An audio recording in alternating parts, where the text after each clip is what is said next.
The SPARS Pandemic, a futuristic scenario for public health risk communicators, written by John Hopkins Centre for Health Security in 2017.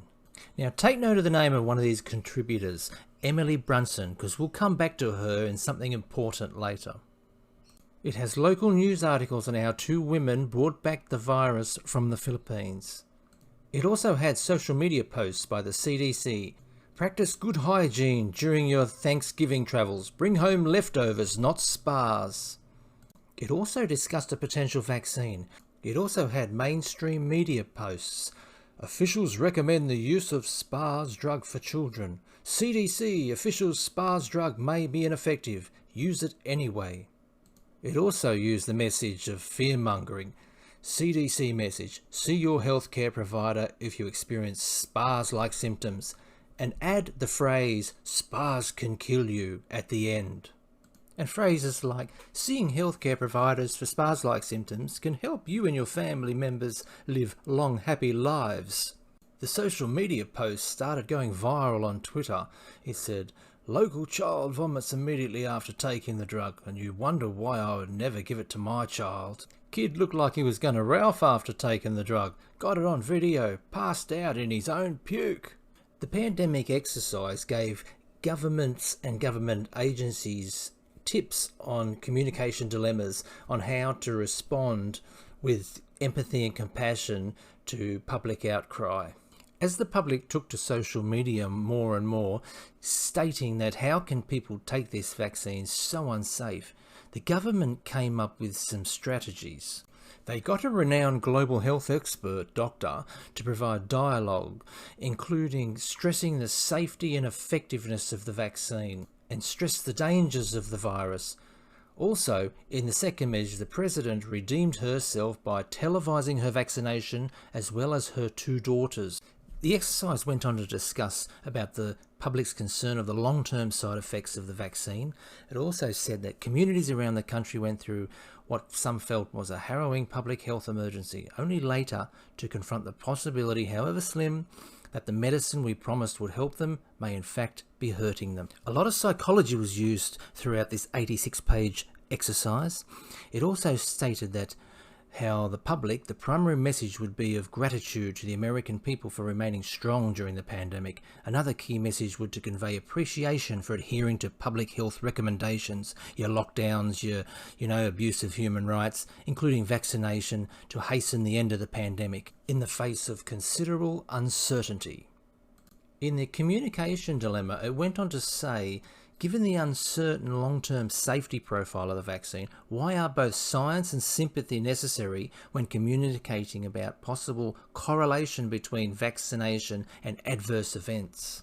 Since the vaccine rollout, we did see a lot of social media posts on vaccine adverse events, people saying that their relatives died or got very sick and ill, and how there was some lab leak that caused the virus, or the vaccine's a bioweapon. Well, this next bit in this 2017 exercise will bring it home. As the pandemic tapered off, several influential politicians and agency representatives came under fire for sensationalising the severity of the event for perceived political gain. As with many public health interventions, successful efforts to reduce the impact of the pandemic created the illusion that the event was not nearly as serious as experts suggested it would be. A widespread social media movement led primarily by outspoken parents of affected children, coupled with widespread distrust of Big Pharma, supported the narrative that the development of SPARS medical countermeasures was unnecessary and driven by a few profit-seeking individuals. Conspiracy theories also proliferated across social media, suggesting that the virus had been purposely created and introduced to the population by drug companies, or that it had escaped from a government lab secretly testing bioweapons. How often did we see that? Now remember, this was written in 2017, and that contributor Emily Brunson, she's an associate professor at the Texas State University. Emily Brunson also published a study on the willingness of college students to accept a COVID-19 vaccine. Now this was done in 2020. As can be seen here in this other republication of the same article. Now, the futuristic scenario written in 2017 also was republished in early 2020 with a more condensed version. Like the original was 86 pages, then there was like a 34-page version. My question is, why would you publish a condensed version of a pandemic scenario that was forecast for 2025 to 2028 in 2020, just as the WHO was announcing a COVID-19 pandemic globally? Unless you want governments, health officials to be able to easily read from the same script on a global level. Now also, Event 201 was another pandemic scenario played out on October the 18th, 2019, and it was held by the Johns Hopkins Center for Health Security, Bill and Melinda Gates Foundation, and the World Economic Forum. Now this involved public health officials and government officials. Now a month later, this is when they started reporting a pneumonia-like illness spreading through Wuhan, China. Let's take a look at the video simulation to Event 201 and compare it to what actually happened during COVID-19. The media simulation versus the media during COVID-19. Some countries have banned travel from the worst affected areas. The President has made a decision to suspend all travel to the United Kingdom and Ireland. Dis and misinformation circulating over the internet. Across the world, misinformation about the virus is being shared online. A significant demand for N95 masks and gloves are on the rise. The demand for N95 masks to prevent the deadly airborne virus has surged. We could eventually have 52 million treatment courses per year, but it will take many months to get there. We're still many months out from having something that we can really deploy to the public. And 65% of those polled are eager to take the vaccine, even if it's experimental. A new poll finds that 49% of Americans say they would get a COVID-19 vaccine should an effective one be discovered. I'm curious, who wrote the Event 201 script? If the visionaries of the event knew at least 1 year in advance what was needed, why didn't they take care of those things? Considering that Bill Gates has donated half of his fortune to make the world safer, why didn't he help to better prepare our hospitals and frontline workers? Why didn't any of the event's wealthy sponsors do something?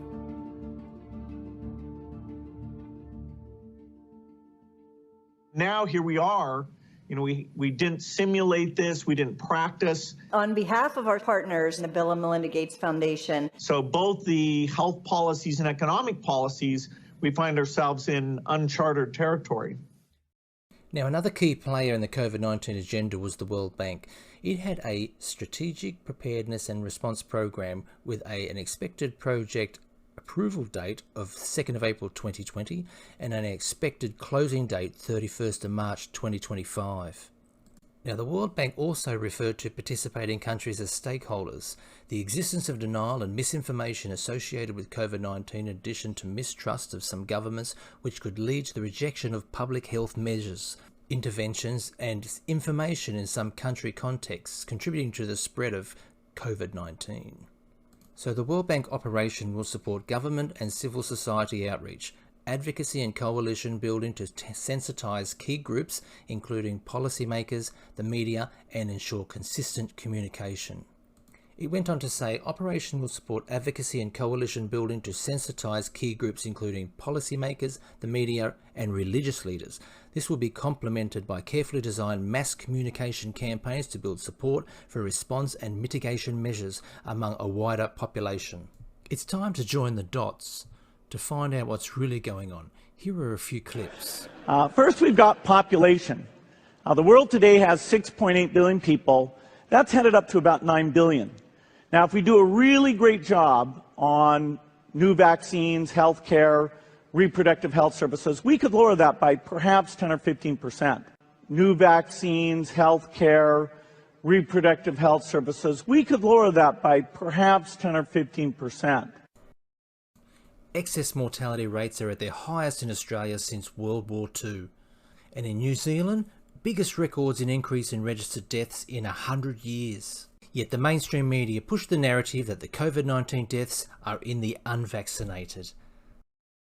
Salve, io sono Cristina, sono un operatore sanitario e volevo rispondere al signore Andrea Mandelli. Allora, lei ha parlato del fatto che le terapie intensive sono tutte piene di persone non vaccinate.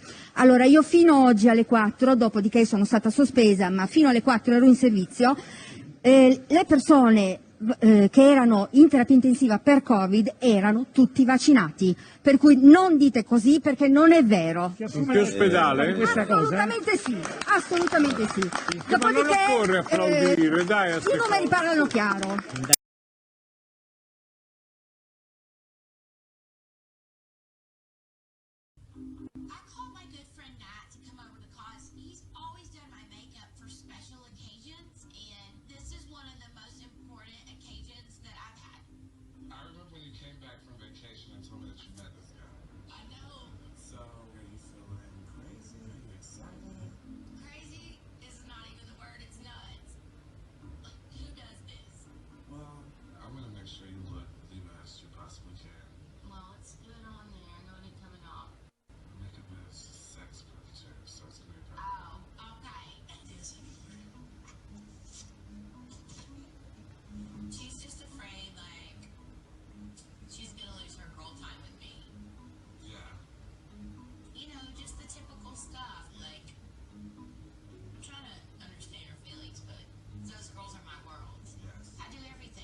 This is Brisbane, Australia. Here we have the Premier Anastasia Palaszczuk. Now what is going on here? How can we trust these people if they do not practice what they preach? So what is really going on around the world? Australia's Prime Minister Anthony Albanese. How can we trust these people when they do not practice what they preach? Why are these people faking getting the injection? Here is another lying, treasonous leader. Preparation to be injected, but no sign of anything being injected. Prepping the arm and putting a covering on it does not prove anything. All psychology.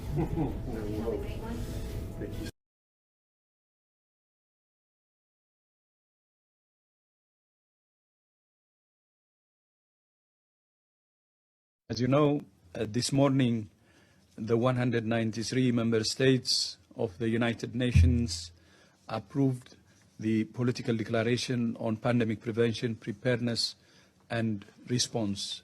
In May 2024, the 194 member states of the WHO will have their final vote on both of these international agreements.